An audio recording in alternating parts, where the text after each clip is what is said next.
News Talk 98.9, the roar of Memphis.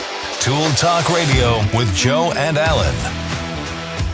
Welcome to Tool Talk Radio, coming to you from the Brown Refrigeration Studios. I'm Joe Thorderson with Thor's Hammer, Carpentry and Wood Turning. I'm Alan Gilbreth with darkoakmedia.com. And I'm Maximilian, wishing a very happy birthday today to Jimmy Stewart. Jimmy, oh my gosh, America's hero, right? I mean, does anybody have anything bad to say about Jimmy Stewart? If you do, you're going to have to go through me, Alan. I'm just going, no. What a cool dude. Jimmy made possibly my favorite movie of all time. Yeah, it's going to be some Harvey? movie nobody's ever heard Harvey. of. Oh, no, it's going to be Harvey. Oh, really? Harvey Okay. was absolutely amazing for its time. Jimmy Stewart? Yeah. Yeah, it's good. Yeah. Jimmy Stewart actually made you believe there was a 6-foot-tall, liquored-up rabbit walking around with him for an entire movie. Oh, yeah. It Awesome. was astounding. And, of course, Max, you'd love his military service, right? Well, of course. Just as humble as he could be. He goes, I just don't want to be treated any differently than anybody else or whatever. But, yeah, very happy birthday. I wonder how old he'd be today. About 120 or something, Max? Oh, my gosh. Well, he was born in 1908. Okay, There here you we go. go. I was 115. close. All right. Well, you're hearing the voice that I didn't get to properly introduce because he can't contain himself. We do have our good buddy Jay Hill with Big M Roofing and Remodeling in the house. All right.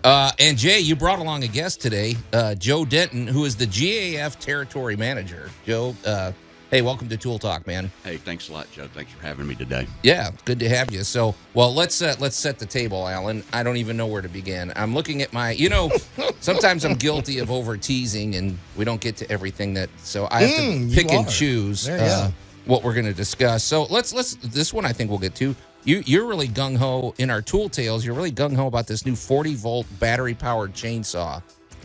I have to say I'm tempted myself. Well, you and I have had the battle over cords versus cordless for years. And I got to tell you, battery technology is growing in leaps and bounds. Yep, absolutely. I just realized something. Jay's sitting right next to me, and we didn't even give out the phone number yet. So It's all right. you threw me off, sir. You can call or text us today at the Big M Roofing and Remodeling Hotline at 901-683-0989. And, of course, we invite you to go. There's 2 Facebook pages you need to visit today. Jump over to the Tool Talk Radio Facebook page and check out what we've got going on in there. There's a couple of posts. I posted our must-have item of the week, and we got a text at the very end of the show last week of we want to give it a shout out to our buddy Danny, who's listening to the show up while he was cleaning out his gutters, and he sent us a great picture. He That's fell off dedication. the roof moments later. Yeah, but, no, he didn't. No, he didn't. But anyway, so you can get in touch with us that way. Then, after you've done that, scoot on over to the News Talk 98.9, the Roar Facebook page, and you can watch the show. If you want to know what Jay Hill looks like, Jay, you're on camera. I hope my you're goodness. prepared for that. Say hello. Women and children. Kill the camera. Kill it. Yeah, we're broadcasting today live, so if you want to see what it looks like, they're limited view of the studio, but, what you can see is pretty nice. So you can watch the show unfold in real time. Yeah. So in our Great Moments in Building History, Alan, this is a little different because we're going to celebrate something that hasn't been built yet. Mostly because of the conversation it's going to introduce, but it is the Sky Mile Tower in Japan, which is destined to be finished in 2045. So I guess we got a lot of lead time on this. Well, but, there's going to be a lot to there's going to be a lot to solve. Hey, to get Jay this has thing plenty of built. time to pitch in the contract for roofing this thing. yeah, maybe you can get that job, Jay. You But have to have a license to build that? yeah. Okay. But the reason is because obviously there's all sorts of current implications that we want to discuss. So it's going to open a broader conversation. And you know what? We got a lot of other stuff. Alan's Week in Review said, I just put Alan's week went down the toilet. It did. Okay. And that's about, I'm not going to tease Literally. anymore Oh, well. because it's just, you don't know where the show is going to go. So let's properly introduce, though, our good buddy Jay Hill with Big M Roofing and Remodeling. So, Jay, it's always good to have you here. Well, thank you. Always great to be here, man. It really, really is. This is one of the highlights of our month, and we normally get in here a couple of times a month, of course, but it's just fun. I mean, it's a great opportunity not only for our company, but I think a great opportunity for the listeners too, to try to help them solve some of their building challenges, if you will. Absolutely. So, and Joe, you must work closely with Jay. I do. You got Which any Joe? dirt on him that you want to shoot? No. Okay. Well, we haven't got enough time. Okay, but Joe, you're the territory manager for GAF, and man, we talk about GAF just about every week on this show because you guys are just we like you're all about innovation and you're always at the cutting edge of technology, and I don't know, it seems like a really innovative company, man. So. It absolutely is. We're 100% company owned or independent, I should say, and the ownership group does a great job of financing the R&D department and just giving them room to grow and to develop whatever they can develop. We've got, like right now, 3 or 4 things in the pipeline I couldn't even talk about. We can't twist it out of you? No, well, one's a metal shingle, but a lot of this stuff is in testing, so we're just waiting to see what it's, how it tests out and leaks, stuff like that. Okay, cool. Well, yeah, we need to make this a regular feature because we're always, like I said, we're always talking about GAF, and now we've got a rep. Yeah, he didn't even know that, but that he didn't realize all the free kudos that GAF's been getting ever since I've been yoked with y'all. But all the listeners know, I think that know me by now know that I'm exclusively yoked with GAF. So, I had an opportunity to go with anybody I want to, but GAF is just what Joe said they are.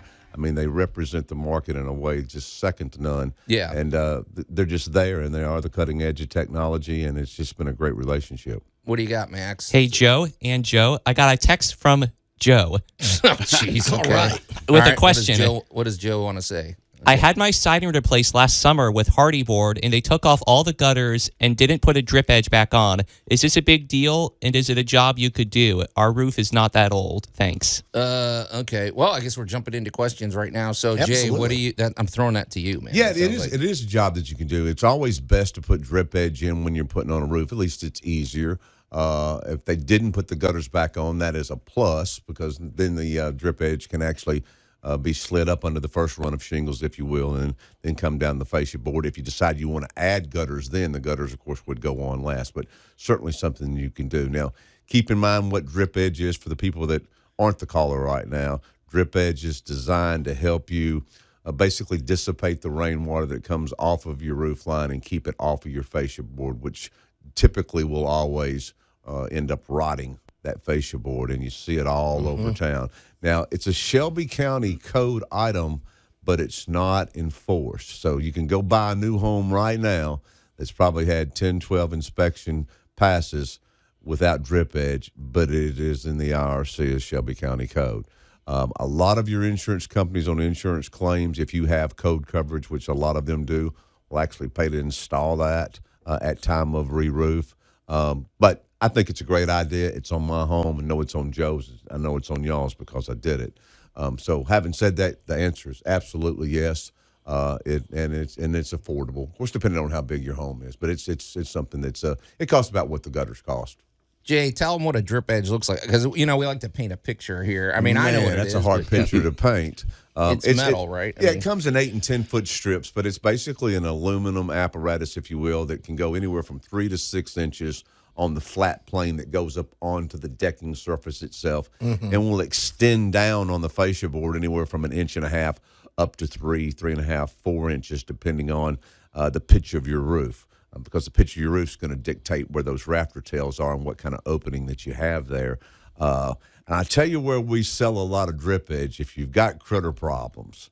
Because if you call one of these critter places, and I'm not knocking them, but if you call one of these places, they are extremely expensive to come out and try to, shore up those decking edges around the fascia, around the perimeter of your home to keep varmints out. So drip edge can actually accomplish that. We did a roof on Monday. Matter of fact, Joe was there. That was a Which Joe? I know. Is it Joe the listener? Or Joe Denton. Okay. With GAF, and it was a 14-12 pitch, 16-12 in some places. So where that stops in terms of pitch leaves a big opening between where the decking stops and the fascia actually begins. And when I drove up to the house, this is ironic, I saw 2 squirrels on the top of her roof. And I thought, she's going to have some squirrel problems. And she just bought the home, 5 children. Having said all that, once we got that roof tore off and we saw that gap like that, I recommended drip edge because that was the time to do it. and we installed 6-inch drip edge, which fully came down and closed that opening for her to keep the critters out over the long run. And that's a totally different problem than protecting your fascia. Right? Well, it's two. It's two for one, two right? products in Well, one. Yeah. it is. But typically a drip edge it's a bent metal, an L shape, come down the fascia, which is the fascia board that runs across the front of the roof right below your shingles. So it runs about 2 inches down that, and then just about an inch up your deck underneath the shingles. The problem with housing around here, or the construction is that when the builders have built these houses, they leave, like Jay was saying, a 2, 3, sometimes a 6-inch gap.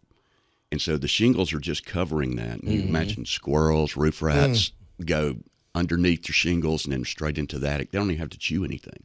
Oh, yeah. Yeah, we've been fighting. we posted pictures of that a few weeks ago, Joe. Roof rats are a big deal in Memphis. Oh, yeah. Yeah. You got to at least make it a challenge for them. So, yeah. Right. All right. Hey, Joe, I'm curious, though. GAF, okay, I just, you think of shingles. That seems like a very temporary thing. You think of roofing as being something that maybe, I don't know. I can't imagine giving a lifetime transferable warranty on a roofing system, and yet you guys do that. And We do.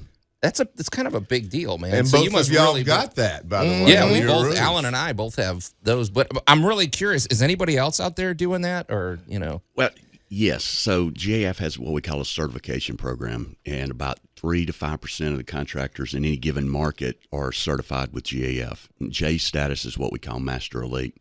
And GAF developed what we call enhanced warranties. And on the commercial side, flat roofing side, forever there's been what they call NDL, or no dollar limit warranties. The basic shingle warranties are written for the manufacturers. They're written so that when the homeowner, if they get a new roof, for instance, GAF, and they don't go with an enhanced warranty, you get a 10-year non-prorated warranty for a lifetime shingle. During that first 10 years, if there's a manufacturing defect, GF is going to pay to put it back on and pay for the bad material. But guess what? We're not paying for tear-off. Neither is our competition. So if you're getting a roof, you always want to ask your contractor about an enhanced warranty, because what Jay's talking about, if you get our enhanced warranty, System Plus, Silver Pledge, Golden Pledge, you're covered 50 years, non-prorated. So if there's a problem with the shingle, GF is going to tear it off, put it back on, make it right, 100%, no money out of the homeowner's pocket. there you go. And it's transferable at no charge. Yeah. Which is the segue, as I was telling you earlier, the home that we're talking about, the big gap in the 16-12 pitch on Monday. Joe is out there with me, and I'm Which Joe? Is this going to last the whole show? Oh, yeah. And we're looking across the street, and we recognize a GAF shingle that was built in the infancy of architectural shingles, if you will, early 2000s. Right. And you see this. Well, that's not true. Infancy is back in the 60s. We developed and we invented the Timberline shingle.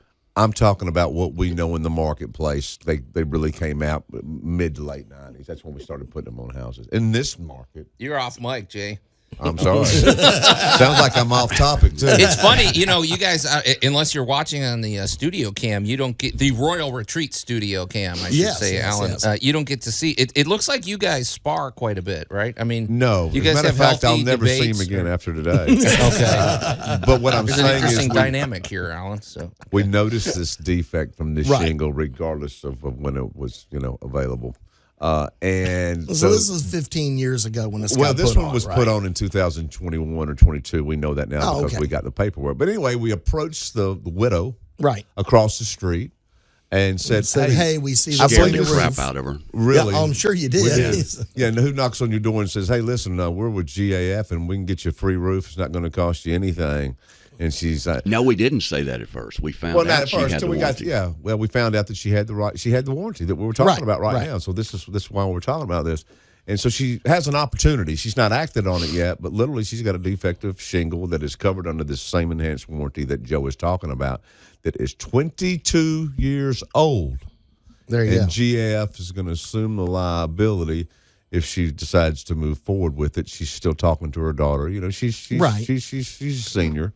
Well, And, there's a lot to process here when somebody looks at you and goes, oh, by the way, exactly. we were driving by and saw your roof and you get a free one.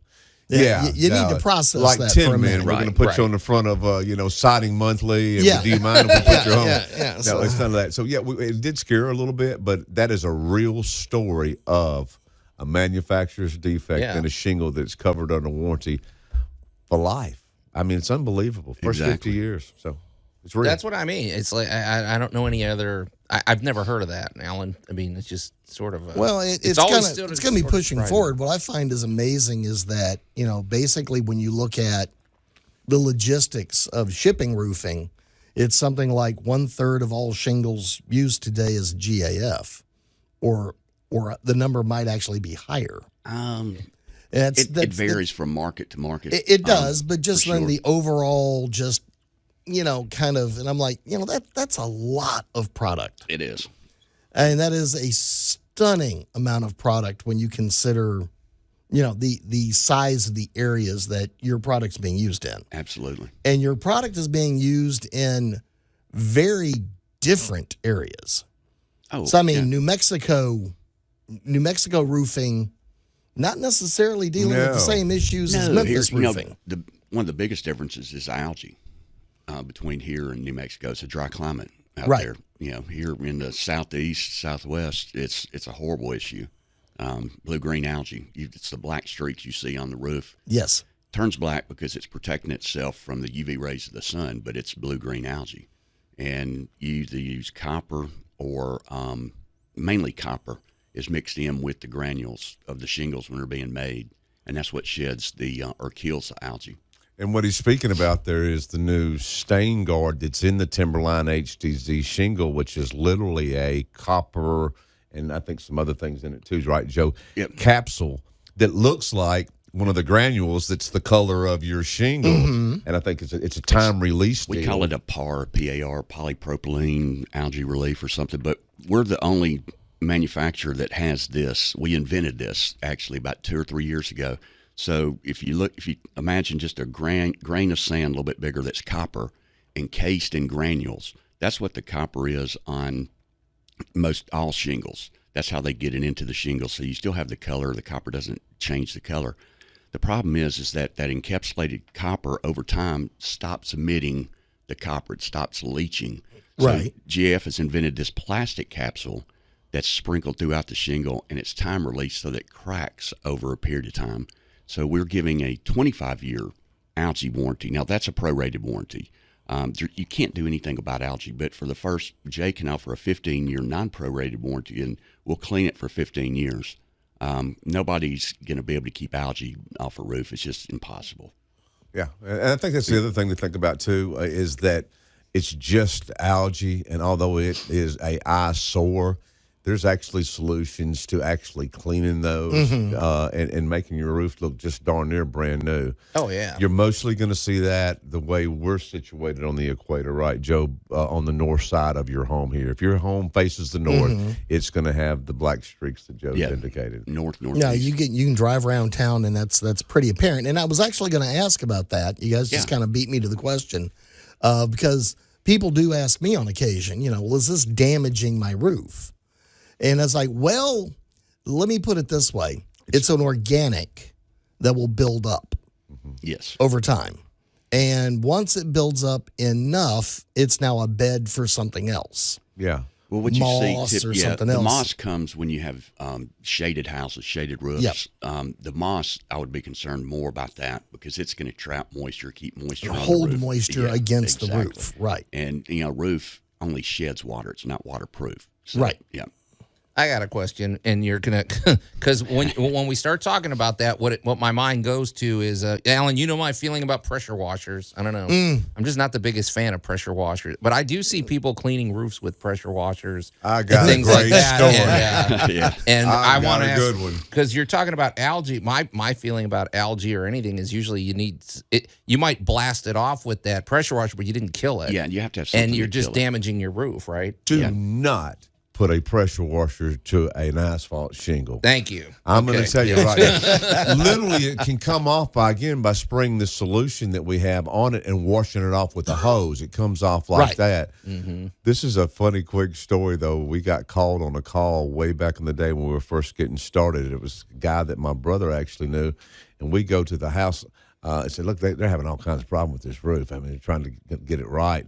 We got over there, and we were going to file an insurance claim for them. And we got up and inspected the roof. I mean, there's like no granules on the roof at all. It's just like this black mat, like a doormat. I'd never seen nothing like it in my life. Well, the insurance guy's coming, okay? Yeah. Right. So I pulled my guy across. I said, man, I've never seen anything like it. He said, I know it's just the stubbornest thing. I did the best I could with the pressure washer, but it just ain't all going to come off. And I'm like, oh, well, don't say that out loud when he gets here. But he had gotten up with a pressure washer and literally blasted off all the granules off of the mat. That's a true story. Hey, and the great thing is the granules don't prevent the shingle from leaking. The asphalt The does. great thing is the insurance. Yeah, granules give it color and paid for the protect- roof, but I yeah. couldn't believe it. Oh, brother. Okay. Hey, so that suffice to say, you know what else? It's dangerous being up there with a pressure washer that's got, don't pressure wash the don't roof. do. The best one I ever saw was a guy in a Spider-Man costume pressure washing a roof. That was a pretty good video. But hey, Jay, and I'm sure you always wear your Spider-Man outfit, right, Jay, when you're doing it? So. Oh, yeah. Absolutely. All right. Hey, Jay, how do people get in touch with Big M Roofing and Remodeling? Best way is 901-484-5645. That's actually my direct number. Most people just call me there. I'll generally always get back with you within an hour or so. Of course, go to our website. Just tons of information there. BigMRoofingAndRemodeling.com. Full gallery of a lot of the work that we've done, all the trades that we represent, everything. And we're basically exterior guys, as everybody knows, but anything for the exterior of your home. But that's the best way to get us. Okay. And Jay prefers it if you call him really late, like at 3 in the morning. Exactly. You're listening to Tool Talk Radio here at News Talk 98.9 The Roar, Memphis. We're going to take a quick break, and we'll be right back. Tool Talk Radio with Joe and Allan. The likelihood of you dying violently within the next 5 minutes is 87.61%. You are about to get me killed. We will both die because of your negligence. News Talk 98.9, The Roar of Memphis. Well, I mean, that's, you get robots on the job, Allan. That's what happens. The state of AI. You haven't hired any robots, have you, Jay? We haven't. Okay.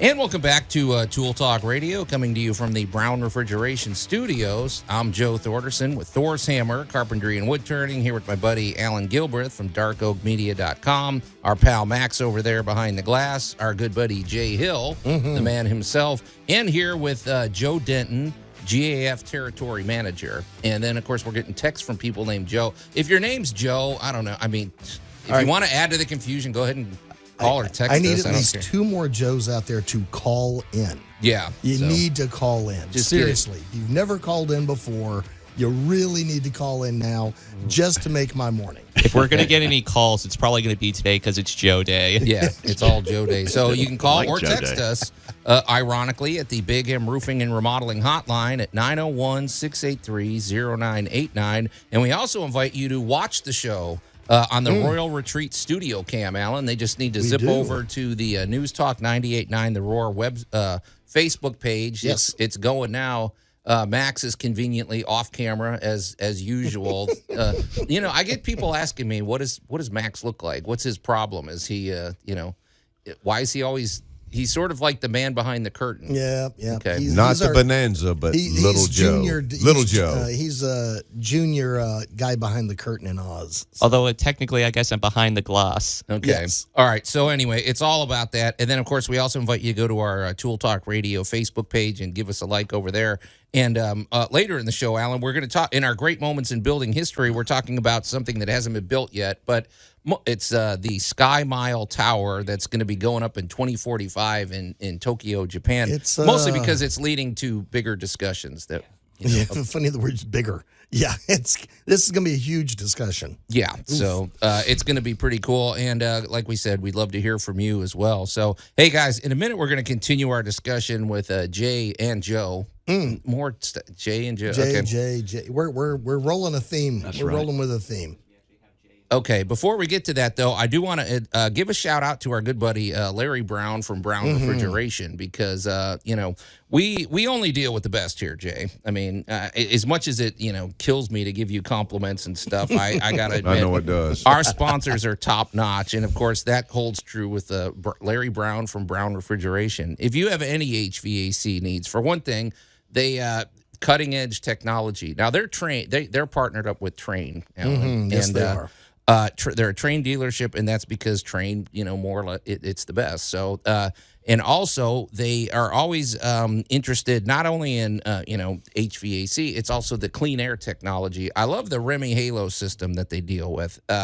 That because we're in the process of getting our new we're going to be getting a new unit from Brown Refrigeration, Allan, and my wife and I have been discussing. We absolutely are doing the Remy Halo. Oh, you got to. It's pretty amazing. and it's very affordable. And if you've got a system and you want to add that is a very easy thing to do. But also, your HVAC system requires maintenance, and we don't talk about this enough, Allan. Okay, if you just let Chuck in his truck come in and do the maintenance on your HVAC system, that's a bad idea. It's going to void the warranty. You don't want to do that. Your HVAC do need a system certified technician. is Yes. very precise. So you want the relationship. It's a relationship that you have with your HVAC company, and that's why you want to partner with Brown Refrigeration because they're the company that's going to be out there every 6 months or a year to do the maintenance on it, to inspect it, to predict if there's going to be any problems down the road. They're just a rock solid company, and of course, Larry Brown. They created a great business culture over there. So we wholeheartedly endorse Brown Refrigeration. You can get in touch with them. You can call them at 901-362-1881, or go to their very short and easy to remember website, Jay, brownref.com. A little shorter than Big M Roofing and Remodeling, isn't it? So it's like, but yeah, but it's easy to remember. Both of them are easy to remember. If you had a choice, and this is why that happened, because people ask me that sometimes, He's very defensive when I bring that up. It's not that I'm defensive. It's just I could have been bigmroofing.net. No, we don't want that. See, you got to be a .com. And so you had to add remodeling because it was took, and the guy wanted $2,000, and I said, I'm not doing that. Yeah, right. But bigmroofingandremodeling.com tells you exactly what it does. So it does. Good for you. It does. All right. Max, I guess we got some people. Oh, well, Joe, we kind of opened up Pandora's box. We got Robbie on the line first, but we also got another Joe on the line. Okay, these Joes are. So, the Joes are taking over, but we got Robbie first. All right, cue it up, Max. Let's talk to Robbie. So, Robbie, are you there? Yes, I am. Good morning, guys. Robbie, how's it going, man? So, fantastic. Is this the Robbie that we our model listener? This is the Robbie. Yep. Well, what's cooking today, man? Guy. Appreciate you being here. So, what's going on? Not much. Just getting ready for a birthday party today, and I just wanted to call the show and just tell everybody that Jay Hill, he does what he says he's going to do, and he does everything that you guys say he's going to do too. I had a roof in a house I bought about 4 years ago that wasn't in the greatest shape when we bought the house, and we had been shopping, for probably about the last 2 years to try to get a new roof put on the house, and got a few estimates, and they're really high. Roofs aren't cheap, and especially when you got a big house and with a high pitch and all that, and lots of gables and valleys and stuff, and it had a little bit of damage on the roof when we first got the house, and a couple of roofers, I had people come by and look at it, and they said we didn't have any claim issues. And we have some kind of policy that doesn't pay 100% on there. Jay knows exactly what I got. I'm not an insurance guy, but Jay is, and that's the thing. And so a few days after that storm, well, actually the morning after the big storm that came through about a month ago, I noticed about 5 or 6 shingles laying in my yard. And I was listening to the show that day. Jay was actually going over to Arkansas to look at some roofs and stuff. And my wife, we have talked about this for a while. She didn't want to file a claim on insurance. She thought that we wouldn't get any money, and we would end up paying a deductible. And, the squeeze wouldn't be worth the juice. We wouldn't get any. Oh, that's a good one. Right. And so but I had been listening to the show for a few months, and you guys are big advocates. And me and you talk, Joe, back and forth. I kind of harass you during the week. Oh, yeah. Like some weird fan, of course. But I was like, look, what's it going to hurt to call Jay? It's get him out here and see what he can do for us. My wife was on the fence. You can ask Jay. She was very skeptical. She didn't want to make this move. And so the very first time that I met Jay, I met him by myself. And he was like, Robbie, you can do what you want to do. If you don't want to file a claim, that's fine. But why don't we just give it a try? I think you got something here, and we can work with it. And he says, if you want to, we can get Autumn back over here, and I'll talk to her and try to win her over. Well, that's what the man did. That's what he did. And we went through the process that he recommended, and I'm going to tell you, man, he came through 100%. I'm glad that I listened to him. I'm glad that I listened to you guys.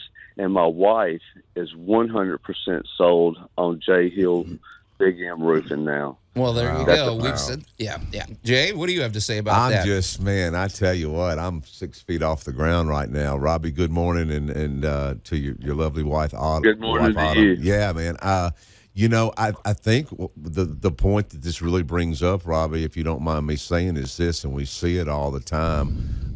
Literally, if you have an automobile wreck, unfortunately, the lawyers have spent so much money teaching you to, turn your wreck into a check and call this guy and that guy that you don't think twice about it. Every now and then you'll run into a homeowner that's like, yeah, I don't want to do that to my insurance company. I'm like, why? How much money have you paid them over the years? Yeah, and then you pay all these premiums, and you never make any claims. They never make. Y'all had one claim from a freeze claim that everybody in town had 4, 5, 6 years ago.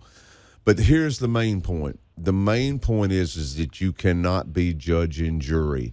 We talk about on this show all the time how critical that inspection is, that pre-inspection. Mm-hmm. I'm not going to let you call in a claim unless I think we may have a better than average chance of being successful. A lot of these guys run around with guys that have been in the business for 3 weeks. They don't want to knock on your door. They say, oh, yeah, we can get your roof done. Let's call in a claim. Worst thing you can do is call in a claim when you don't have a way to go. You don't want to do that. So we come out, we do the inspection, and Robbie, this is exactly the way it went down. I'm looking at your roof, and I'm going, man, there's a lot of damage here. Yeah, he said, but my wife, we've got this ACV policy, and they're not going to pay for anything. And Jay, what's an ACV policy? That's the difference. That's where we're going. There's two distinct types of policies in this marketplace, and just about all of them. One is an ACV, which is an actual cash value policy, versus an RCV policy, which is a replacement cost value policy. The only difference is this: an actual cash value policy, if you've got the damage, okay, will depreciate the damage, and you'll get an actual cash value payment after whatever your deductible is, okay? But if you've got a $15,000 roof and a 20-year shingle, for instance, and you depreciate that after deductible, there's still $8,000, $9,000, $10,000 there. Replacement cost policy, which again costs more, okay? Mm-hmm. Once we install the new roof and prove to the insurance company that we took you back to the state that you were in before the damage occurred, then they're going to release the replacement cost benefits, and the only exposure you would have had would have been your actual deductible. So a lot of people get confused that ACV is just going to pay to repair. That's not the case. Yeah. They're just not going to play replacement cost. Okay. Well, Robbie, man, that's a great testimony. We appreciate it. And so thanks, the roof's Robbie, on, and right? We appreciate y'all, and we'll be in touch this week and get your new roof going, okay? Yeah. All Oh, right, okay. So you fantastic, have to man. Have a blessed day. Okay. Yeah, Hey, I love the show. You guys have a good one. You too, Robbie. Thanks, Thanks, man. Robbie. Appreciate it, man. All right, Max, you said we got another. What are the odds? Another Joe? All right. Joe, are you there, man? I am here, man. That's the only way I can follow that last call is my name is Joe. There we go. Actually, Joe show, Joe. Well, what's cooking, Joe? I like your name. I don't know if it counts. I'm the same Joe that texted earlier.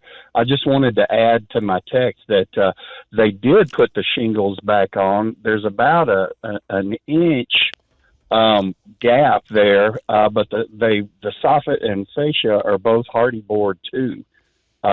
So would you say that this is a crucial thing to get a drip edge put on ASAP?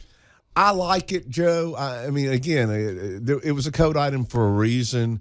Do you have a lot of matured trees on the property that are close to the house? They're not real close, but we do have a lot of. They can't get. Squirrels, no critters can get onto the roof from trees. Okay. Don't say those kind of things, Joe. Yeah. They're going to accept that as a challenge. Don't ever say that. That's Hopefully they're not listening to the show. Oh, they're listening. Trust me. They're working out actually right now in the backyard doing bench presses. They're coming. Okay. Little squirrel launch pads. Yeah. I think it's always hard to say. If you've got an inch gap, you're probably okay. If you don't have mature trees that are right there. If you want some peace of mind, I can tell you this, though. If anything does get up there, they need the absolute smallest of space.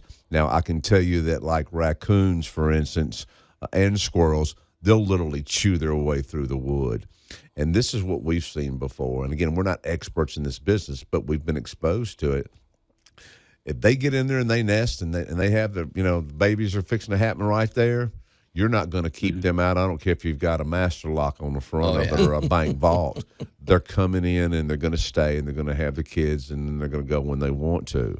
It's always, I think, exercising on the side of caution to have that. But it's not the biggest gap that I've heard about. And if I think it's just a judgment call on your part. Now, here's what it will do. It will save your fascia board over the long haul. I don't care what it's made out of. Right. Now, I don't know, Joe, man. I am so defensive against squirrel because, I had a battle for a good 4 or 5 years. Oh, yeah. And once we got our new roof from Big M Roofing, I will say, Jay, we got we got a pretty substantial drip edge because I told you what I was dealing with, and we haven't had them knock on wood. Now they're going to be listening and they're going to try to get in, but the metal's and they're going to knock on the wood. Through. Yeah, the metal's just tough to get through. It's not like a wood fascia. They're not going to get through that most of the time. Right. Yeah, I would lean towards doing that, Joe. That's my personal opinion. It's affordable too. What's the square footage of your home, Joe? 3,900. Okay. Well, it's a pretty big home. So again, depending if you're doing the rakes and the eaves or just the rakes, just have to look at it. But we can pull some satellite imagery that can tell us exactly what the perimeter length is, and to do that, you'd have peace of mind. There's no question about that. Yeah. Well, Joe, we appreciate you getting in touch, and continue to get in touch and spread the word about Tool Talk, man. We appreciate you. Thank you, Joe. And I guess happy Joe Day. Listen to you guys. Yeah, I listen to you guys every week. Y'all have a great Joe Day. Thanks, man. Appreciate Joe. it. So, hey, speaking of Joe, I wanted to ask you guys. So, there you go, Jay. You got some fans out there, man. Wow. So, don't go getting a big head and don't. What's that, two? He's gonna. You don't know how it's been, Joe.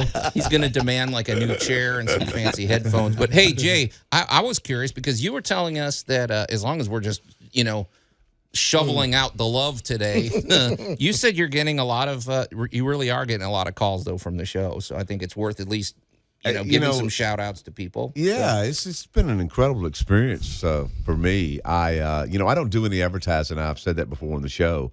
I met you guys at the home show of the Mid-South a few years ago, and Joe approached me, and he actually had a roof deal, and we started talking, hitting it off, and then the next thing you know, I find out y'all do this show, and I thought, well, this would be fun. So this is one of those things that it has developed over time.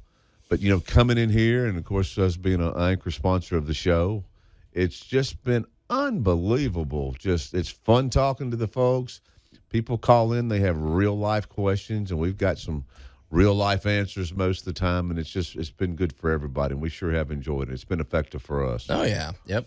Well, real quick before we run out of time, we got a text in. Actually, technically, two. This is just a random one. I'll start with. It says, "Is Allan a Wooddale alumni?" And this is a guy named Joe. Does he owe him money? Yes, Is Wooddale a prison, or is it whatever? What is it was Wooddale? debatable on occasion. So Okay. yes, I am. What is Wooddale? You talking about a high school? Yeah, it is a high school. Okay. Yes. And then the So second. somebody just went. He had hair in 1978. There you go. So, all right. All righty. So, yes, I did go to Wooddale High School. Hey, thanks for the question. That was another Joe, you said? Another Joe. Okay. This is Joe Day. All right, second. And this is from Agent 732. Does GAF Joe know how powerful those new solar shingles are going to be? Okay. Well, let's talk. We haven't discussed those because that's still something kind of in development, right? Right. Okay. Let's talk about the solar shingles, though. Okay, so solar. The traditional solar roofs are what we call a rack or deck system. They're about 2 inches high. They have to be installed through the roof. So you've got, however many panels you would have to put on the roof, depending on the kilowatts you're going to try to run for the house. You'd have that many bolts going into your rafters, potential leaks, that sort of thing. So GAF, talking about innovation, developed a shingle that will be put directly to the roof and nailed to the roof. It's a solar shingle. The shingle's about 4 feet long, about maybe 18 inches wide, and it's put on what we call a piece of TPO, which is commercial roofing, and the contractor will just nail that directly to the deck. Right. So okay. The kilowatts, I'm not sure. I'm not the solar guy, but we will have a plant up and running outside of Austin by the end of the year, and hopefully it'll be widely available by then. Yeah, I saw because what I saw, I was watching a bunch of videos in preparation for this today, Joe, and it looks like the approach because solar panels, we've seen these out. They are thick, they're big, and there's a gap between them and the roof. But the bigger issue is you're dealing with two different contractors. So, and you're putting big 6-inch bolts into. You're putting you're penetrating a big bolt into Yeah, your that's roof. Well, that Absolutely. is the difference that he's talking about right there. This is a shingle. This is not takes solar. right. This is not a solar panel that's just covering your roof and acting as a shingle. This is a real shingle, and it's that seamless, harvests power. And they say they almost call it a wafer. I mean, it is almost. It's just barely thicker than a normal shingle. I bet it maybe half an inch, if that, but maybe quarter inch. Because I was watching videos about guys installing them out in California. I feel like it's still in a developmental stage, like you said. But the nice thing is you can walk on them. They go on just like a shingle. So you're going to jump up and down on them. Yeah. I mean, it's past development. It's just GF, typical GF. We get excited, introduce new products. The production's not there yet. And that we didn't realize GAF how popular this was going to be. So we're trying to figure out how to get it to the public. We sell our shingles through distribution. So you have distributors that Jay buys through. So one thing that GAF is worried about is the handling of the solar shingle inside distribution. Whether that gets torn up. You got a lot of forklifts moving around, so they're just trying to figure out what they're going to do. Oh, that's a good point. But then you also have to have a master electrician. So keep that in mind. So you either have it on staff as a contractor, or you have to have someone that knows solar. Well, the installation part of it looks pretty streamlined to me, which is nice. And I mean, easy. and it looks like in terms of doing the job of a shingle, it does the job of a shingle, but it's also absolutely, But all that harvested power, I'm asking a question myself. Yeah. All that harvested power is going to have to come to some central collection point, which is the electrician. Right, that's the inverter that you have to deal with. Inverter, that's what it is. Right. Yeah. So you've got to have someone who knows that side of it, and GAF has been reluctant just to release this to contractors without having that because of the headaches it'll cause the homeowner. Well, in other words, so you almost have to set up like a kind of an infrastructure and a network before you just put these out because somebody has to know. You do, and there's contractors across the country that do that. They've specialized in solar, and they've got the electrician or access to him. Right. Okay. Yeah, this is the cautionary tale of making sure, like with GAF and with Jay over here is a master elite installer. He's practiced and trained in your systems. Absolutely. So we want to make sure that as this new system becomes more and more mainstream. Sure. Guys, Joe and I always talk about how water is the enemy, but now we're going to be adding electricity to the mix. And you know what? Water will wash your house down and make it right.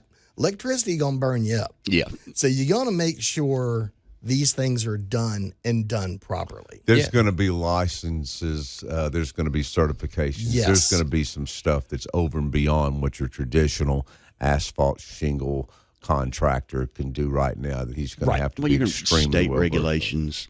Yeah, right. Yeah, there is a reason for the caution. There's a reason why. Just because we can make it doesn't necessarily means it needs to be sitting on a shelf at a big box store. Right. And our master elite contractors like Jay will be able to install it.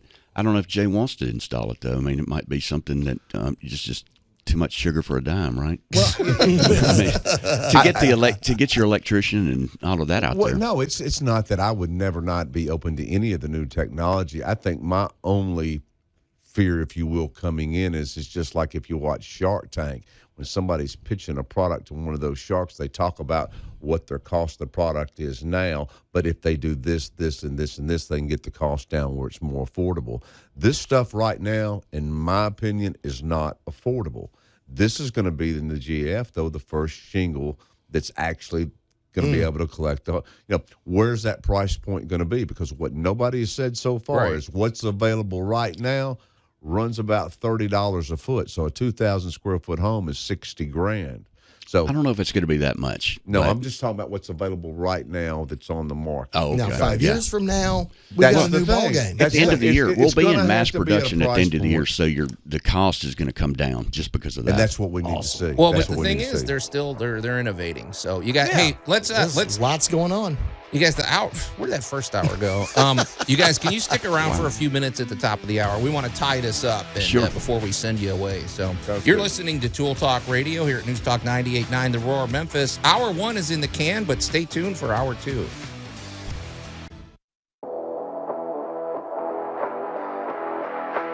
News Talk 98.9 The Roar of Memphis. Tool Talk Radio with Joe and Allan. You killer mics. And welcome to Hour 2 of Tool Talk Radio, coming to you from the Brown Refrigeration Studios. I'm Joe Thorderson with Thor's Hammer, Carpentry and Wood Turning, here with my buddy Allan Gilbreth from darkoakmedia.com. Our pal Max over there behind the glass, the loudmouth Jay Hill from Big M Roofing and Remodeling, and his very civil guest, Joe Denton, the GAF Territory Manager. From a cohort of Jays. So you see Jay a lot more than we do, right, Joe? I don't know about that. I see him a couple of times a month, maybe something like that. We love Jay. He does have his faults, though. For one thing, he knows nothing about geek culture, which and he loves to distract me. That is a choice. 10 seconds before we go back on the air. So if you want to call in and reprimand Jay, you can get in touch with him at the Big M Roofing and Remodeling Hotline at 901-683-0989. And we also invite you to go to Facebook. Stop over at 2 pages. Stop over at the Tool Talk Radio Facebook page and check out what we're doing over there. Give us a like. And then jump over to the News Talk 98.9 The Roar Facebook page, and you can watch the show being done. Jay Hill's on camera. Do you remember that, right, Jay? Yes, I did. Okay, you're behaving yourself. And, you shaved this morning. That's good. So.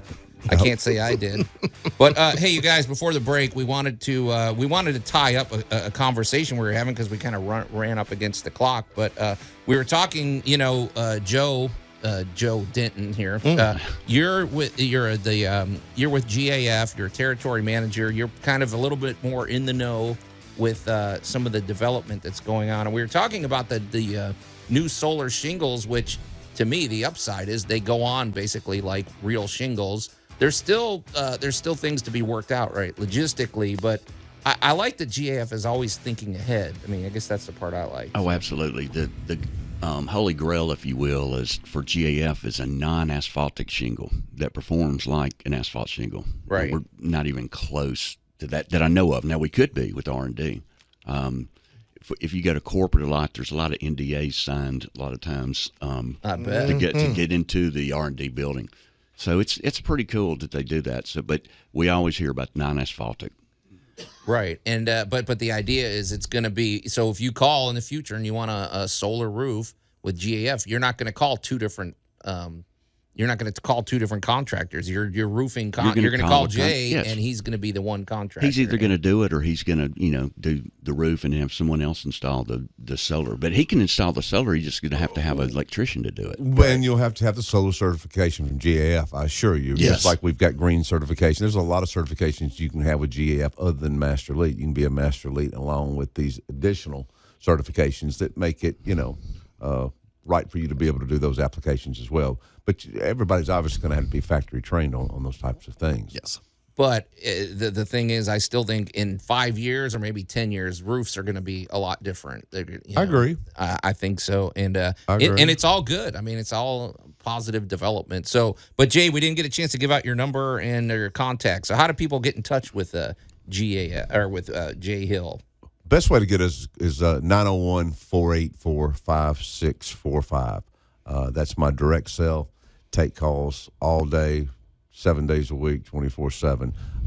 And a lot of information, of course, on our website, which a lot of people comment quite a bit on, bigmroofingandremodeling.com, where literally you can see all the trades that we represent, all of our certifications, all of our credentials, as I call it, too. I mean, everything from our liability insurance to our certifications with GAF, our state of Tennessee contractor's license, and all that stuff. We believe in being very transparent. The more you know about us, the better we look, and that's the way we want to always be in the market. Absolutely. I give you grief, Jay, but you are a when it comes to your business, rock solid, man. So, Well, thank you, sir. but I gotta keep you humble too. So, okay, You do a good job. Hey, are you guys going to stick around a little bit? We have other matters to discuss, and we're going to get to those now. So, stick around for a little bit. Okay, yeah. Okay, cool. All right, Max, hit it, man. So, Allan, this is we're going to get to our must-have item of the week, which is it's about as basic as you can get. However, it's one of those things when you need it, man. So tell people what I'm holding up. You have the updated version. You have the infamous Workman's hanging light.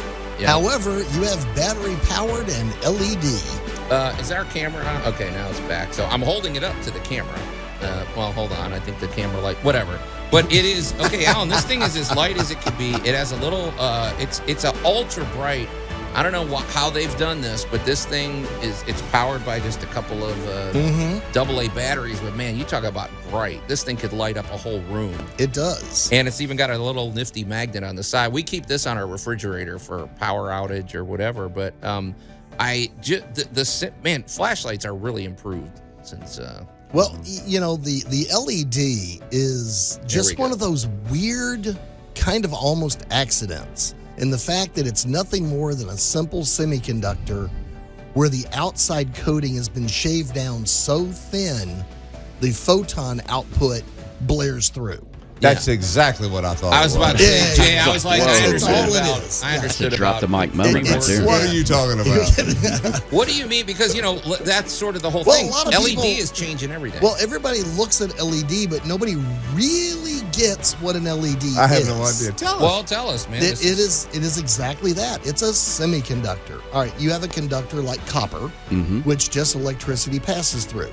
Then you have an entire class of semiconductors that allow certain amounts of electricity through. Right. But what we didn't realize in the early computer days, because we were putting all these thick coatings on things, was that photons the light particles, were a waste product or a byproduct of moving electricity through it.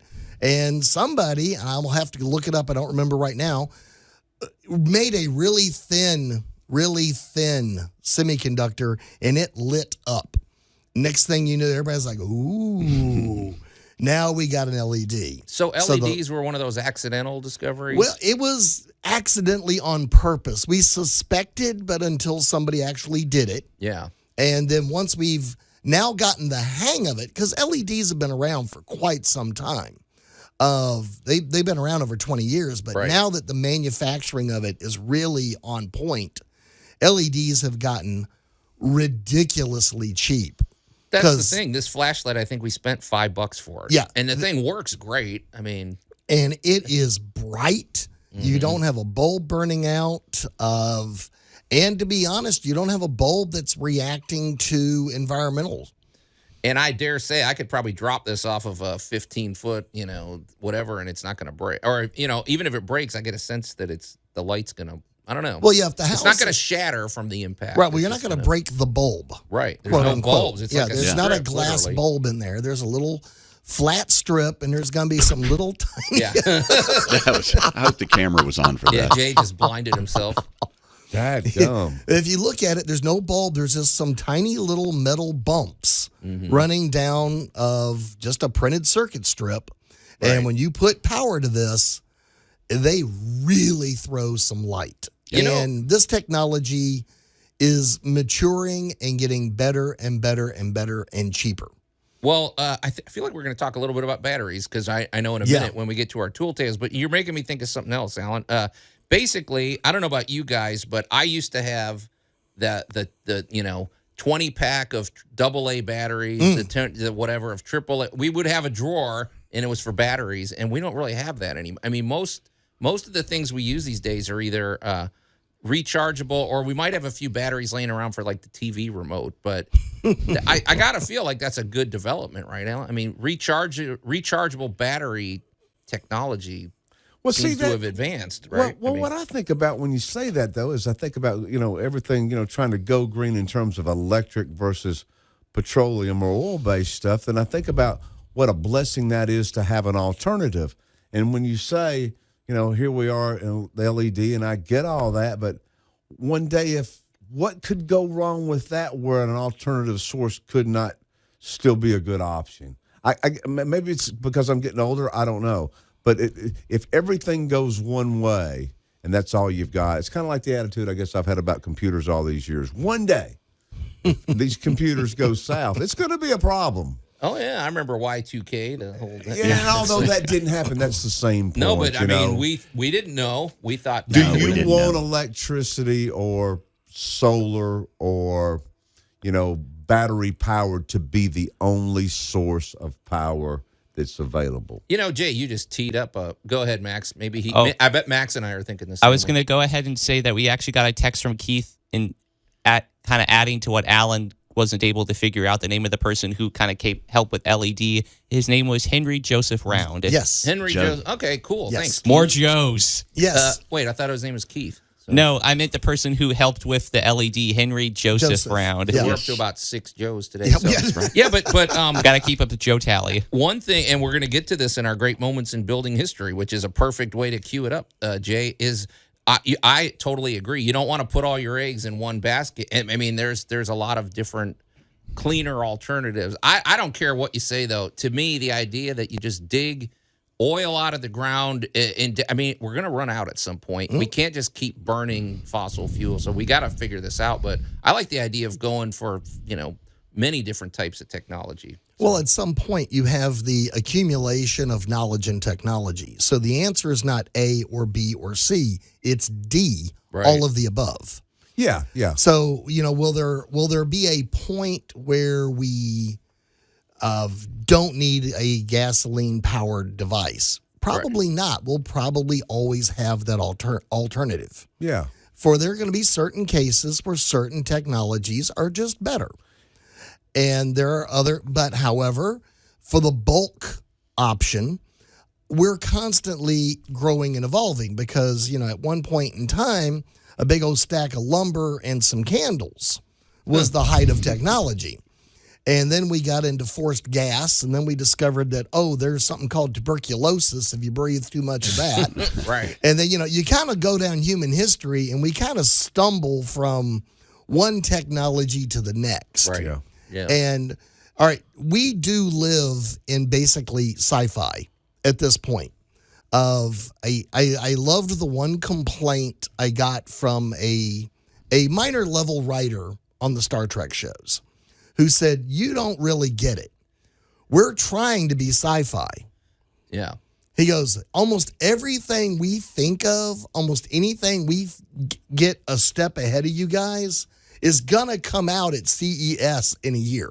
Oh, yeah. I mean, our iPhones are way more advanced than Kirk's communicator. Wouldn't you agree, Jay?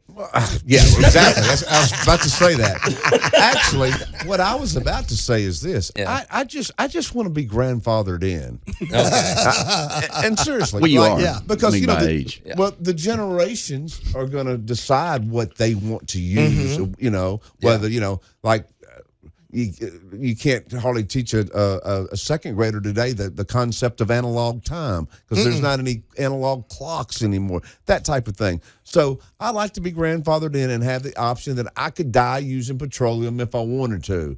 So what scares me is when I hear all the forced, by 2024, all petroleum, products are banned. Well, I'm like, everybody has to make a grand pronouncement. I want to be grandfathered in. I kind of agree with you. I think the free market usually solves it. If you make something better, people are going to want it, and it'll, the other Unless stuff you live will in phase California itself. and they'll ram it down your throat or something like that. All That's right, what Jay, I'm we saying. don't do the politics here. So, but anyway, And I'm not trying to. okay. Hey, so Allan, in a minute we're going to get to more battery talk. That's going to trigger Jay anyway. But I want you to tell us about our new sponsor. All righty. Well, congratulations, ladies and gentlemen. Cameras are being brought to you by the Royal Retreat, which is of adult assisted living.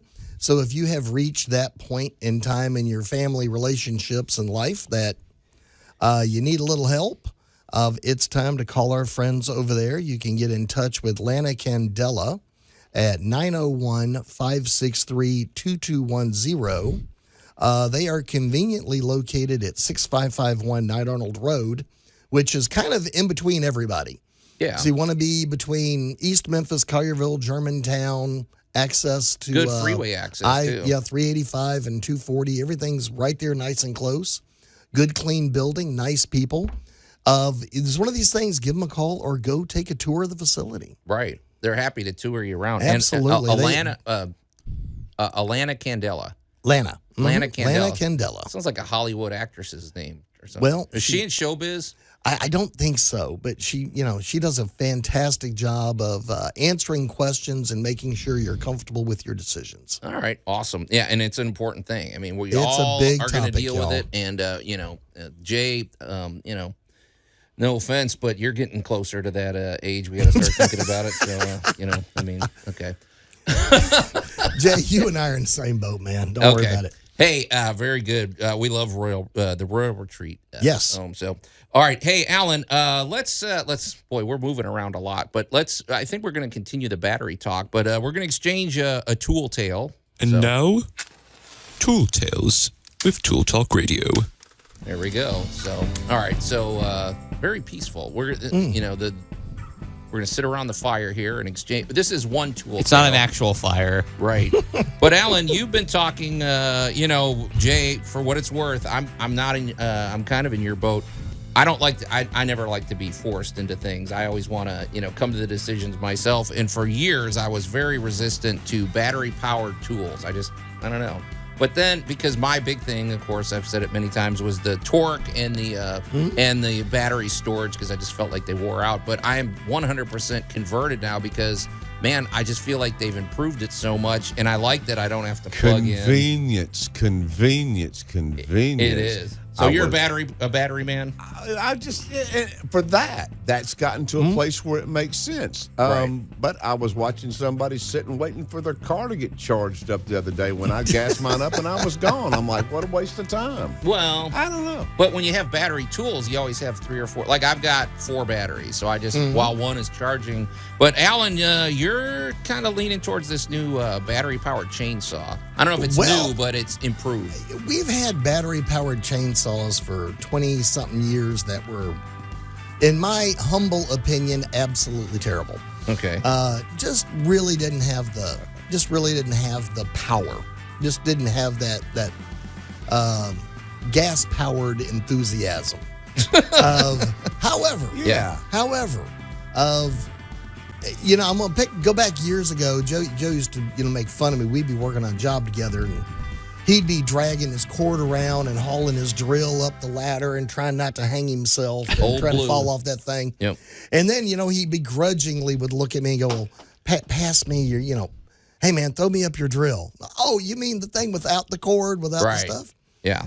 Well, All right, the technologies for that, the tool companies have totally embraced. We got battery systems. You can now run 100 different tools off a single battery system. Mm-hmm. Well, now they're ramping it up, and we're getting from the 18-volt systems, we're jumping to 40-volt systems. Yeah, and what's the difference? No, is that for the power mowers, chainsaws? Well, yeah, the difference is bigger stuff. Yeah. Big leaf blowers, tree trimmers, a lot of I call them bushwhackers, the bush trimmers and stuff. All of that. Some of them are okay at 18 volts, but just, again, lacked what I'm going to say is gasoline enthusiasm. They just didn't have that power. Now we got 40-volt systems. And last night I was helping a friend look at these things because she's looking to make a purchase. You got lawnmowers that on a single battery charge are far exceeding the tank of gas. Right. Mm-hmm. So, and I'm going, if you've got a battery on the charger and you got a battery on this machine, according to the box, that would be 24 football fields worth of cutting. I bought a electric mower a few years ago, and it's held up great. And my yard is it's almost an acre of property, and it is I'll just be honest. There's crabgrass. There's a lot of things to cut through, and it works. I do have to change batteries. Does a great job of. I saw the new replacement backpack leaf blower, 40 volt. Mm-hmm. And this thing produces more air than the unit next to it is all gasoline powered. Yeah. I've got one of those. I think it's 40 volt. The big trimmer. square battery. Yeah. Yeah, big square one. It's a trimmer. Yeah. Oh yeah, they're weed eater. Yeah. And I don't use it. I use them all the time. Do you? And the big thing I saw was that they had now come out with a 12-inch, a 14-inch, and a 16-inch 40-volt chainsaw. Well, that's the one I'm wondering about. And, I got one of those unsolicited, you're standing there on the tool aisle. We all got something to say about it, right? Oh, yeah. So I'm sitting there on the tool aisle. We're looking at this, and the guy leans over to me and goes, I just bought one of those last week. Yeah. And I'm like, all right, please don't tell me it disables a body quickly. It's one of those. Oh, yeah. And he goes, man, I should have got that years ago. Oh, my gosh, it's huge. And I went, really? He goes, no.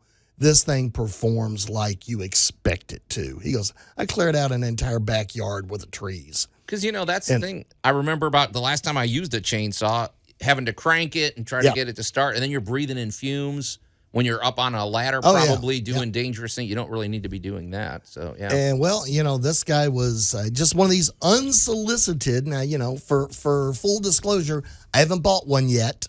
Keyword. Yet. I'm tempted because we got to cut some limbs at our house. I am really tempted that it's time to take the 40-volt step because I do have one of the 18-volt power inverters. Okay. I saw those at one of the shows not long ago. Wow, is that massively convenient on a job site when you got something to plug in, and this thing will convert an 18-volt battery to 120 volts for a device. Yeah. All right. Like a fan.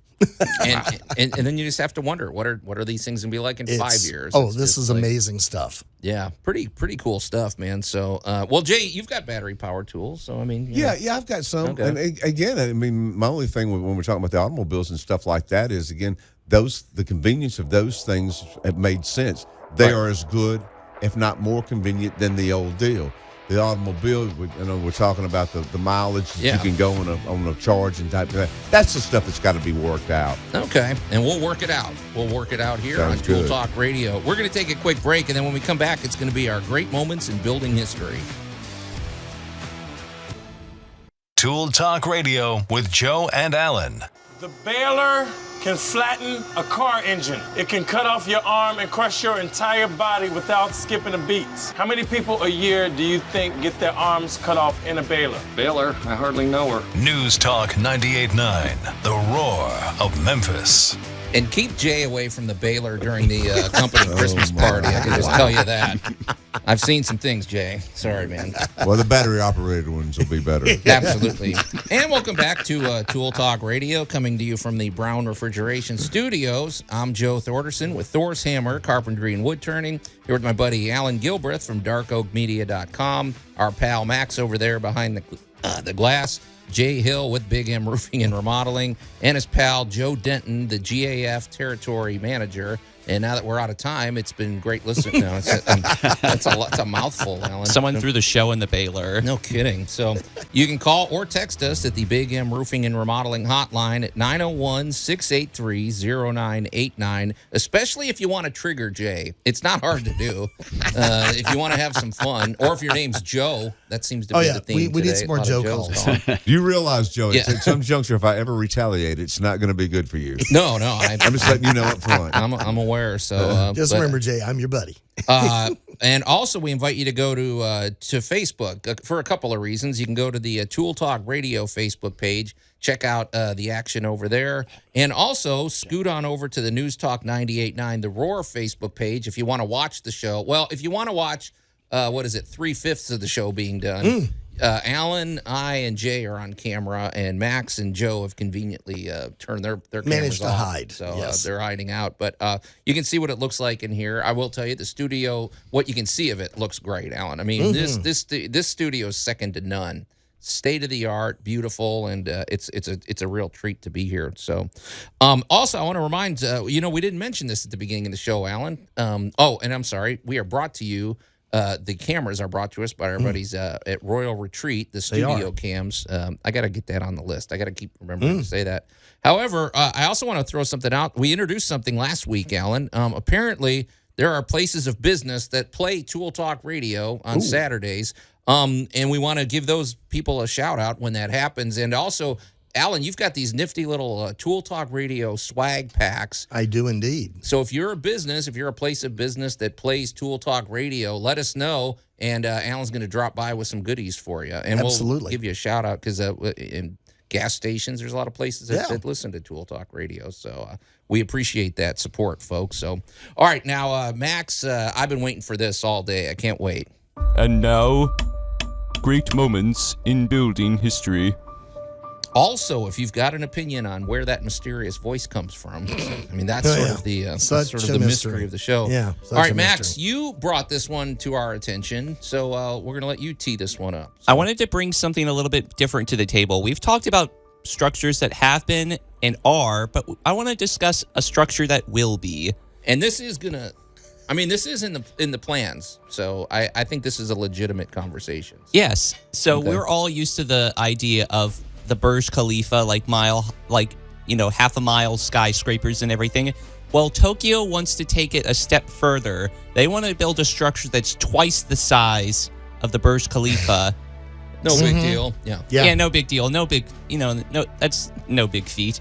But anyways, they're planning on, by 2045, creating the Tokyo Sky Mile Tower. And what makes this a lot different versus the Burj Khalifa is it's more than just the tower. It also represents a different way of looking at urban development. Right. We've talked in the past about Frank Lloyd Wright and his structure called the Illinois, which was a mile-high skyscraper that he conceived. Well, it's sort of a similar concept to what Frank Lloyd Wright wanted to do with urban development. He foresaw the idea of using skyscrapers as a way of getting rid of all the excess buildings around it and everything by making one or a few large structures, and then the rest of the area could be used for cultivating nature. Well, the Sky Mile Tower follows a very similar principle. They want to except they take it a step further. Yeah, I'd say so. Yeah. They take it a step further by creating not only a giant tower, but they also have these hexagonal islands in the Tokyo Bay area. And these could be used for residences, but they also are used for cultivating agriculture, or in this case, gets really interesting, is using it as alternative sources of energy, using the salt water in the Bay Area to produce algae as a fuel source, because we've talked about before the idea of algae being a replacement or an alternative to modern-day conventional petroleum. Like a biofuel, right? A biofuel, exactly. Right. So, Max, one thing about this, because Tokyo is, I think I'm right. Isn't Tokyo the most crowded city in the world? I mean, if it's not, it's among the most crowded. So they basically have no more real estate left. What's interesting about this, Max, is you didn't mention that the Sky Mile Tower is going to be built out in Tokyo Bay, so it's going to be in the water, and you get on to it man-made islands. you either get to it by boat or underwater tubes like trains and stuff like that. So Exactly. that part is what's interesting to me, because in Japan they're dealing with earthquakes, tsunamis. You wouldn't think that a structure like this would be good enough for an area like that, because like, all right, you get rattled by tsunamis all the time. Isn't this thing just going to topple down? Well, what are you going to do in order to combat that? Right. See, I have a whole different view, but there's a lot of features that come into play in this discussion. So that's my first question is, what would it be like to, because it's going to be almost like a city unto itself. What would it be like to live that high up in the air all the time? What does that do to you mentally? If you're motion sickness or you have seasickness, that thing's going to be swaying all the time, right? I feel like it has to sway a little, right, Max? Actually has to sway a lot. But the height is what gets me. So, yeah. It does? Yes, Yeah. it will. It needs this to be building flexible. will constantly be in motion. I'm grandfathered in the short building. Jay wants the first 50 floors only. Yeah, but it's also supposed to be sustainable. And that's the reason. There's a lot of things about it that are very interesting. I'm not saying I'm ready to move into this place, but there are things that I think are worth paying attention to. Well, first off, it's not just a building. Right. You're actually building a micro city. Oh, yeah. Let's just be it's almost like a macro. This thing is big. Let's just be immediately honest. You are building basically a small city. Because this thing is, it's designed to be like what, 421 floors, something like that. And it's also meant to house, the skyscraper itself is meant to house 55,000 people, but the entire structure in terms of like in the Tokyo Bay Area is meant to house 500,000. Wow. Mostly I'm just thinking of the commute. If you're on those trains better be go, Yeah. I mean, well, Japan This is George Jetson stuff right here. Yes. Well, yes. Japan is known for its really efficient railway systems. Yeah, their its magnetic metros. railway system is amazing. Yeah. That's true. They literally float trains on magnetism. And they're called bullet trains. And they move. Yeah. They move faster than fast. a speeding bullet. Yes. Got news for you. The Flash has got some competition of these things. So, all right, let's just start with all of the issues you've got to overcome. Yeah. Number one, earthquakes. Right. So the building is going to have to be more than flexible enough and mounted properly with the proper earthquake protections so that, and I will tell you from having been in a number of earthquake protected buildings, different floors are going to move different directions at different times. I had a question about that. So sorry, Alan, because when I'm interested, I'm going to interrupt. So here's my thought. Okay, because this is built out into the bay. I don't know how deep the water is there. Let's just say it's 200 feet or 100 feet, wherever it is. Doesn't matter. We're talking about a mile. I still think there's something about that to me that would actually add a little bit of stability or I mean, okay, if a building is sitting on land and you start shaking it, or you have a tsunami that rolls in and brushes up against, I feel like the water at the base of it is almost going to be a stabilizing force, or almost like I'm picturing it almost as cushioning. Am I wrong in thinking that way? No. There's a couple of things that have got to happen with the water. Okay. Well, one, the building cannot sit on the water. It's going to be sitting through the water. I mean, it's anchored way under. It is going to like be a bridge, in bedrock. Like the it is Golden Gate going to Bridge be or in something. bedrock. And the bedrock shakes. And it's still Right, going in to an earthquake. shake and move, but then you're going to have what's just better known as the sheath. What you're going to have is a waterproof surrounding around the building that is going to be able to go up and down with the tides and up and down with water motion. Right. Because by the time they get this done, they're predicting the ocean around Japan will be a little bit higher than it is now. Well, see, that was the whole point of this building. The base amount of water will have increased. So the whole idea behind how they're anchoring this thing is that, A, we are out in the water. Yeah. We're not getting all of the auxiliary shaking and liquefaction of the land. Yeah. So we're in the bedrock, and then we're going to have to take care of the ocean itself to keep it from getting in the building. Sorry, one more thing, Alan. So when I lived in San Diego, I learned how to surf, although I was a terrible surfer. But here's the thing You were trolling with large bait. So when you when you're surfing or when you're just at the beach, we know this. So all of the impact, you paddle out, and the idea when you're surfing is you get past where the waves start to break. Yes. It's relatively peaceful out there. And then if you go inland a little bit, that's where all the impact and that's where all the break. So if you're out in the bay there, I'm feeling even if there was a tsunami or a tidal wave or something, it's the effects of it would be lessened out in the bay, wouldn't it? I mean, it's not. It's over at the beach and over at land where all of the violent impact is happening. Well, it's once the ramp up to the shore begins. Right. And what most people don't realize about a tidal wave, so to speak, is that it is not the horrible giant wave we see in movies. Mm-hmm. It is the forward pressing of the water. So if you watch like the Indonesian tsunami, it wasn't a gargantuan 100-foot tall wave that came crashing over the top of everything. It is simply the fact that it's like turning on a hose. Yeah. And the water just keeps coming because there's so much volume of water built up behind you that it just keeps pushing in, and it's millions and millions and millions of gallons. So you are correct. If we're far enough away from the shore, we're not getting the shore wave action. Right.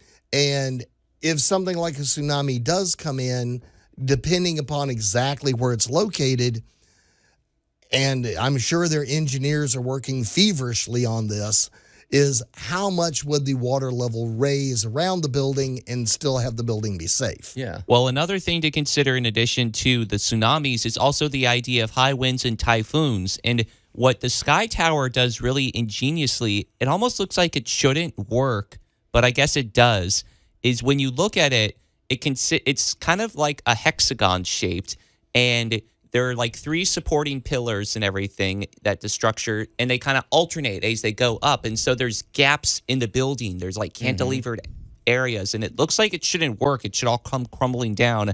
But the purpose of that is to kind of combat with the winds. So you have the ability for winds to go through it rather than against it. Because the Burj Khalifa is like a solid structure. They don't have any like gaps in between and everything that the winds could flow through. It just goes around. Like it's kind of more aerodynamic in shape. Well, this takes a little bit of a step further, which is really interesting. Yeah, I think so. But there's a lot of, there's floating farms, Alan. There's they're harvesting cloud water. What's that all about, Matt? You said you looked, that's the part you, like Tatooine, right? Well, so, it kind of made me think of how when you get higher up in the structure, it's harder for you to pump water up. And so they kind of take advantage of the fact that they're at high altitudes by just harvesting what's already up there. And not only that, but they're also using the fact that when you go to a higher altitude, it's going to get cooler.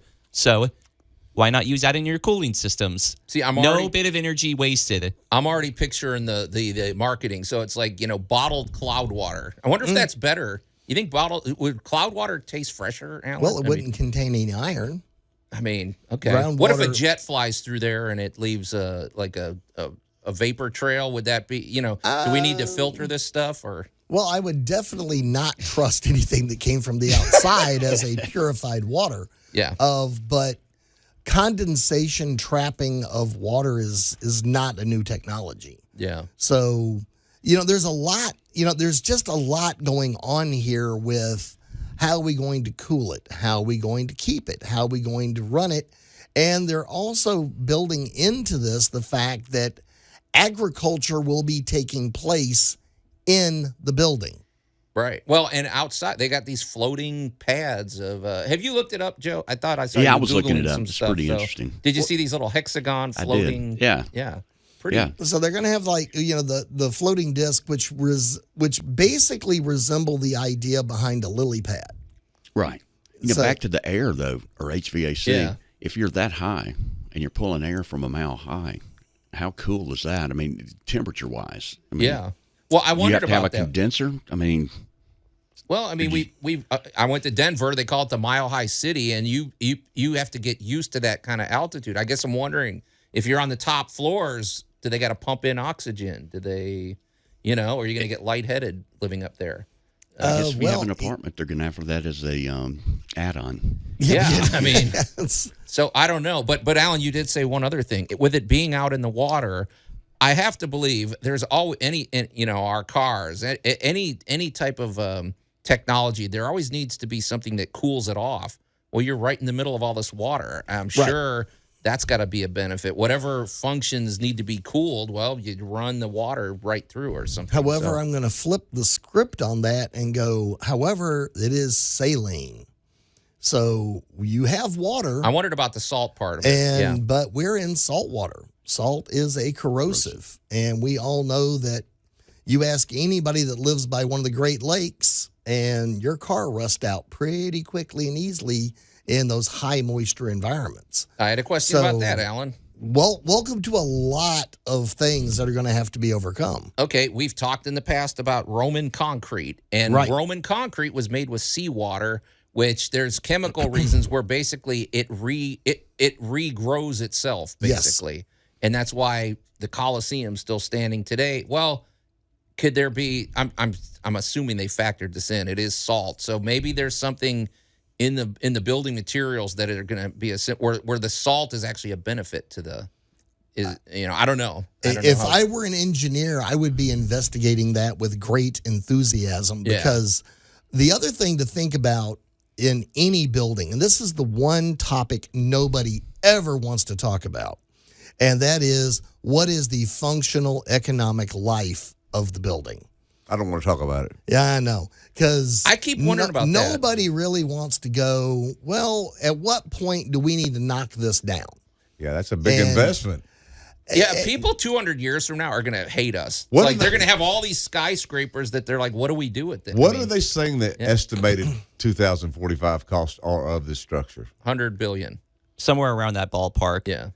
$100 billion. Yeah. So well, and with all buildings, all things are designed based on your thoughts today.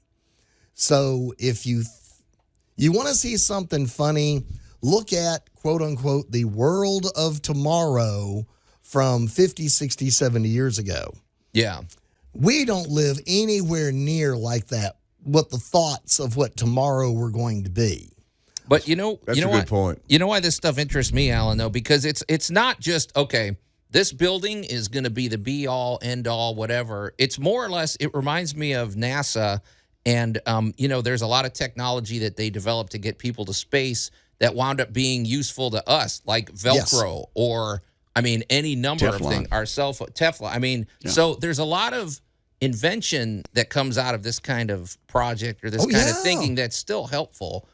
Like I said, I'm not ready to move into a half mile up in the air or something, but still, well, here's kind of the thing of, when epoxy came out, it was basically a really hard kind of glue that you could chemically time. Right. I assure you, the person that came up with epoxy sitting there going, hey, it worked. These two things stuck together and won't come apart. They never had the idea that the epoxy could be an entire floor.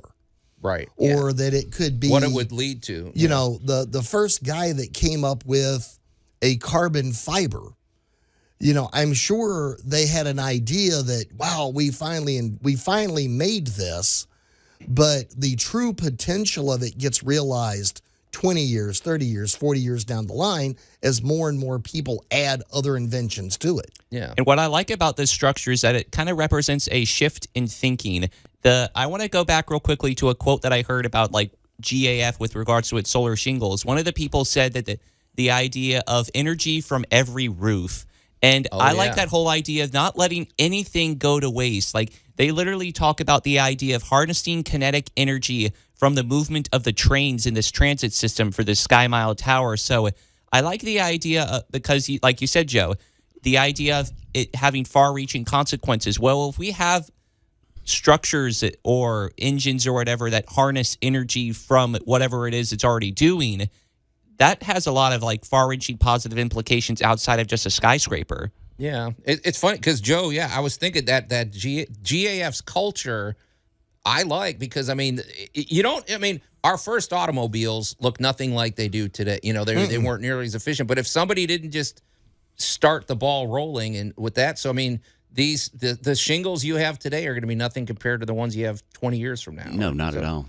So not at all. You need to innovate, man. You innovate in entrepreneurship. Just get out of the way. Let people have fun with it. And I like what Max said. Just start thinking differently. And I will say this building, I mean, I have to believe between now and 2045, the plans may look a lot different. Maybe it won't happen at all, but some of the things that they're talking about, I think, are very interesting. Well, one of the things that they're talking about in this is they're basically talking about building the Wonka-vator. No, what is that? All right, remember in Willy Wonka where he's talking about the elevator? Right. And the kid goes, oh, yeah, big deal. You got an elevator. Everybody has one of those. He goes, no. This is a Wonka-vator. Because the way they're designing this building, an elevator is not only going to have to be able to go up, it's going to have to move over. It's a lot like that. So it's going to have cross cabling. Yeah. And it's also powered by magnets as opposed to cables. See, I keep thinking magnets are going to play a big role in future technology to me. I don't know. So. Drastically. There's so many different ideas that are going to be played with here, and there's so many different technologies that are going to be used in unexpected ways. Yeah, yeah. And I wouldn't be surprised if we start seeing more buildings like winding up out in the bodies of water right by their big city. I don't know that I like that. I don't want to go to San Diego and have a big skyscraper on Pacific Beach or something, but there may be applications for some variation of that. But or urban development might look a lot of different. Maybe we'll have cities in the sky like they proposed with Venus. Who knows? I mean, stranger things have happened. So well, when you look at these things and you kind of go, all right, why would we support a project like this that really, honestly, by 2100 may be abandoned? Yeah. It is just the sheer innovation, the sheer audacity of trying to get this built. Because when you look at the Khalif, that thing is half a mile in the air. Yeah. The knowledge and the engineering that went into creating this, and the fact that it's been up for a minute or two. And this building is not like, we opened it last week. Yeah, it's over a decade old. This building has been there. And then you look at some of, we talked about the oldest bridge. Mm-hmm. Where somebody came along and went, look, we're tired of the bridge washing out. Yeah. Somebody get in here and build me a bridge that won't wash out. Right. Yeah. And 1,000 years later, it's still being used. Well, gosh, we barely scratched the surface, but, it is worth looking into, and we'll probably follow this story with great interest. So, hey, Jay, it's fun having you guys on the show. I like to give Jay a lot of grief, but he's a good dude. Real quick, how do people get in touch with Big M Roofing and Remodeling? So, best way is 901-484-5645. That's my direct cell. Or you can always go to our website, bigmroofingandremodeling.com. And Joe Denton, let's get you in here more regularly, man. Yeah, hey, I'd love it. Thanks for having me this morning. Absolutely. So what a show. Lots of innovation. Thanks to our callers and texters. But, Allan, it's time to get out of here, man. So on behalf of my buddy Allan Gilbreth, our pal Max over there behind the glass, Jay Hill with Big M Roofing and Remodeling, Joe Denton with GAF, I'm Joe Thorderson. Thanks for listening to Tool Talk Radio, and we'll see you next week.